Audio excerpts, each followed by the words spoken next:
This is a funny story. If you guys don't know, like Abercrombie and Fitch has done better than Nvidia. Not like overall value, but in terms of percentage growth. It's an insane stock story. This brand was like left for dead and now it like is exploding. Very recently. Like, we can pull it up right now. Like, look at this, dude.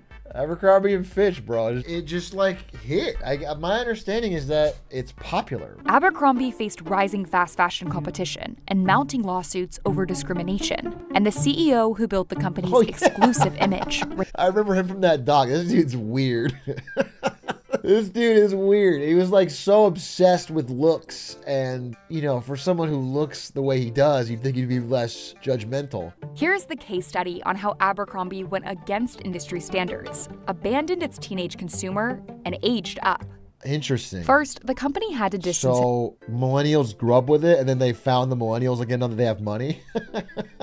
They just said, we were a brand for a youth, but now we're a brand for the millennials because they're older and have money now. That's genius. So Abercrombie decided to grow up with its customer. Now we're talking about targeting a 25-year-old, and that means that we're selling to people 20s, 30s, into their 40s. A group that Abercrombie calls the young millennial. Is there any more young millennials left?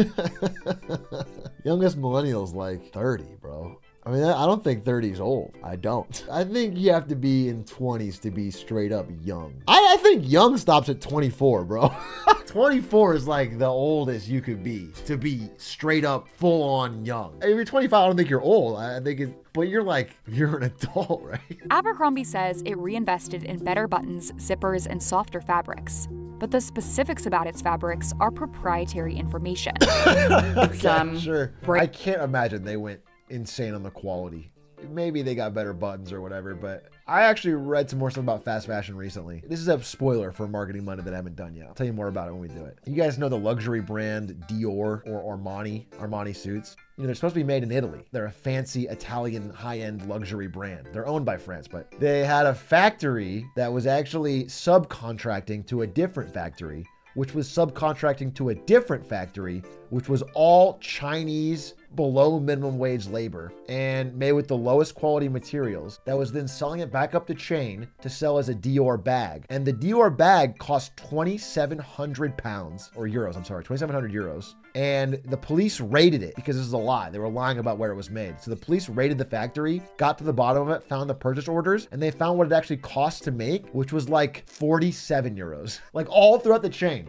They found the cost to make, and then they were selling it for $27.50. And that's at a high-end luxury level. I don't imagine that Abercrombie has found the magic sauce to get real high-quality stuff. Isn't that illegal? Yeah, that's why they were raided by the police. It's not illegal to mark it up. It is illegal to lie about the country of origin and the factory of origin, which they were doing. Either you fit in it or you didn't. Today, they've really focused on fit. One thing that's crazy about women's fashion is apparently, my understanding is that every single store has a different sizing mechanism. Like every store does different numbers and you can't match them up, which is insanely difficult to navigate. Men's is worse? Is it? I feel like my jean size, like if I do 30, 32 or whatever, it's anywhere. And if I do shirt, it's medium anywhere. I've never had an issue. What is the most important thing to this young millennial? And frankly, that is going away for a long weekend with their friends. We love that. Although it could also have been Funko Pops. Could have been Funko Pops, could have been Harry Potter, but I guess along with a friend is also great. Going away for the weekend with my heckin' doggos. Yes, that would also be awesome. Abercrombie reduced its store square footage by about 25%. This allowed it to decrease rent costs by about $230 million. All the while, the company has invested in growing its audience online. I mean, I'm joking on this, but this is like a pretty textbook intelligent business turnaround. They like listen to the customers, they cut costs without sacrificing quality. I mean, it's good and it worked and they made a bunch of money. It's kind of like what Chili's is doing right now by getting me as their new spokesman. A lot of the excitement about Abercrombie Adult particularly happened from the consumer. It's unreal. Abercrombie's coming back? I think I bought every dress that Abercrombie In my early 30s, but here we are. This is how marketing is done nowadays. Your ads don't matter. Consumers have to tell each other. You get them to talk about it on social media. Get consumers to gaslight each other. Yes. Yeah, that's legitimately works 50,000 times better.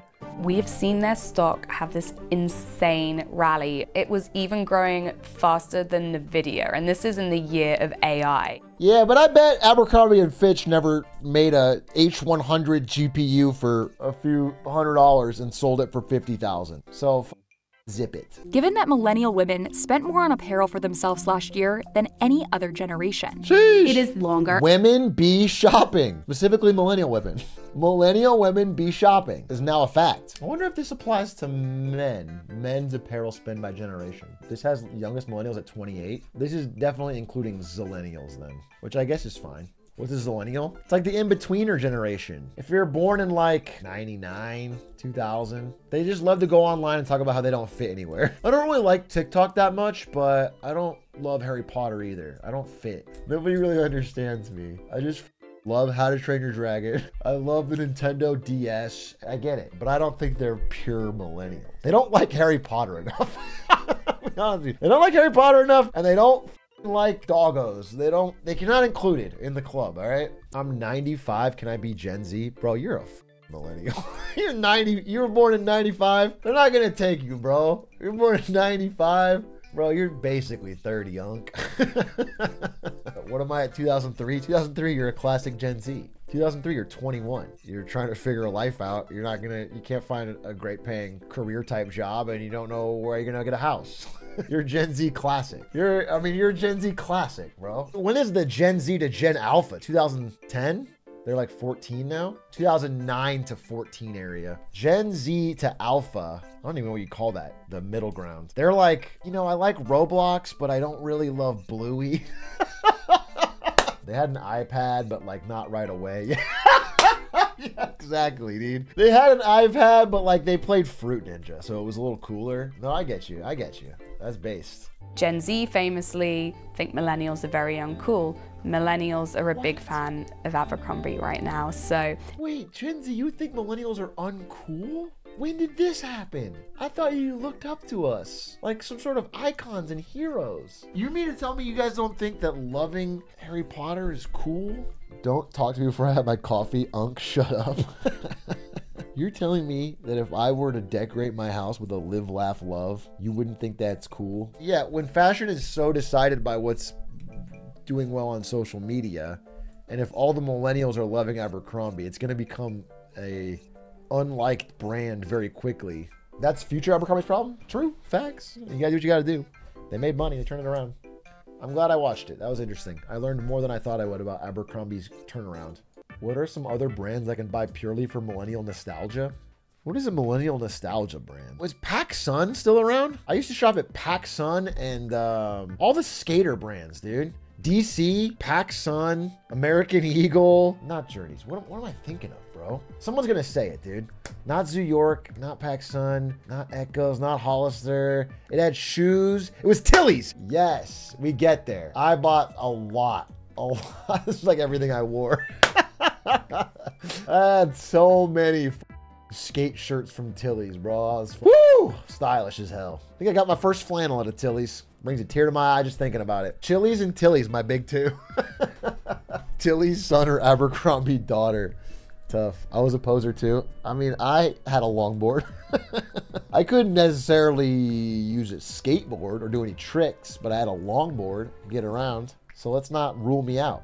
All right, big fella? Dude, you should get some Vans shoes. They have augmented reality Vans shoes now. This guy's mind is blown. You look, you might have used a penny board. Wow, I didn't use a penny board. No, I used a longboard, bro. A friend of mine actually made me a custom longboard where he painted the bottom and it had Mario shooting a fireball, but like in a cool art style. It was the sickest, nicest gift I ever got. And then when I was in class, freshman year of college, it was stolen during a test and it was really depressing. And I was so sad because I had to tell him, want it back? Shut the fuck up.